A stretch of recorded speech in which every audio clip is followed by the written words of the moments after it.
I always loved snow days. The anticipation in the forecast of a winter storm meant staying up until you saw the first flakes fall in the evening and just knowing you'd be off school for a couple of days. And for me growing up, that meant getting dressed up with my dad and my friends in warm clothes, going outside, sleigh riding, having snowball fights until it got dark, and then making snow cream in the evening. Now, if you haven't heard of that, that is a mixture of snow, milk, vanilla, and sugar. My dad would always send us out to get snow out of the backyard off the picnic table, and he'd joke and say, just get some good snow off the top, but don't get the yellow stuff. And then we'd stand by the kitchen sink as he mixed all of the ingredients together and taste test it until it was just the perfect combination of sweetness, creaminess, with a little hint of vanilla. And after eating all of that snow cream, we'd hook up the N64 in the living room and play GoldenEye 007 in Perfect Dark until we were so tired we couldn't stay up anymore. There was a lot of split screen watching, and whoever got to pick Odd Job was definitely at an advantage back then. If you played GoldenEye, you know what I'm talking about. But my parents had this projection-style TV with a wood grain base around it, and my mom's carpet was this 2-inch baby blue shag carpet. We'd sit on the floor with our legs crossed or propped up on our elbows and have marks from the carpet all over us. But it was so fun, and those memories are things I'll always cherish. But we had a snow day recently. I saw about 6 inches of snow come in.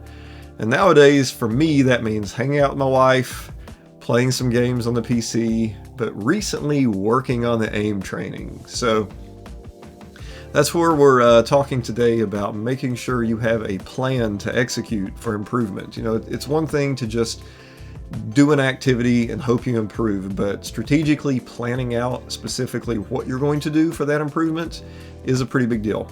Now, most people, I gather, get on Kovaaks or Aim Labs, and there are some popular scenarios.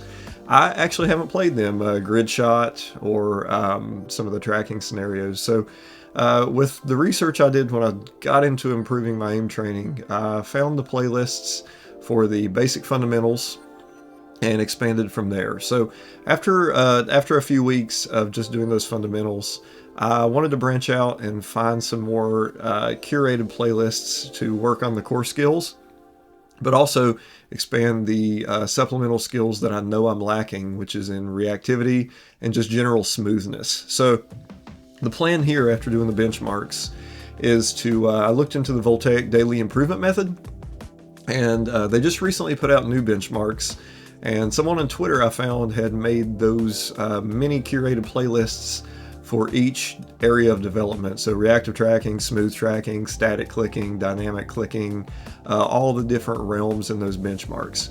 Those playlists do seem fairly short and abbreviated, so they're pretty easy to sneak in once a day. And then from there, I am looking at all of the other scenarios where I need improvement and making other mini playlists that I can do in the evening. So the plan is right now to do some aim training at some point during the morning or the afternoon, and then just before bed doing a shorter session of some static or tracking scenarios.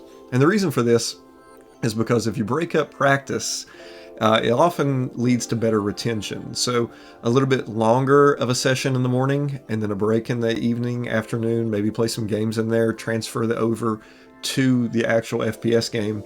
And then just before bed, capping off the day with some practice that is even shorter, but a little more curated to a specific goal. So one playlist, for example, I've made is focusing on static clicking with wide wall 4 targets, wide wall 3 targets, some pokeball, and some 9,000 targets to work on flicking and faster movements a little bit. So with that said, that's the plan. We're looking at trying to aim train Monday through Saturday in that format, focusing on those different aspects of aiming.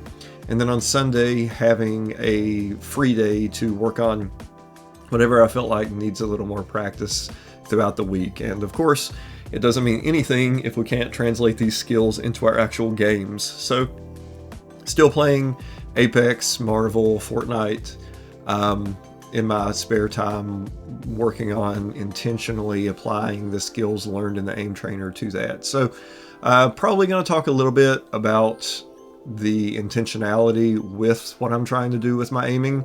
I can already see some definitely areas that need brought up. But overall, working on the concept of smoothness is going to be the overarching concept with all of these structured practice. So, if you've had a snow day or any fond gaming memories related to having some snow days off school, drop a comment. Let me know. I always enjoy hearing the retro gaming stories. And I'd appreciate it if you like and subscribe if you like this content. And we'll see you next time.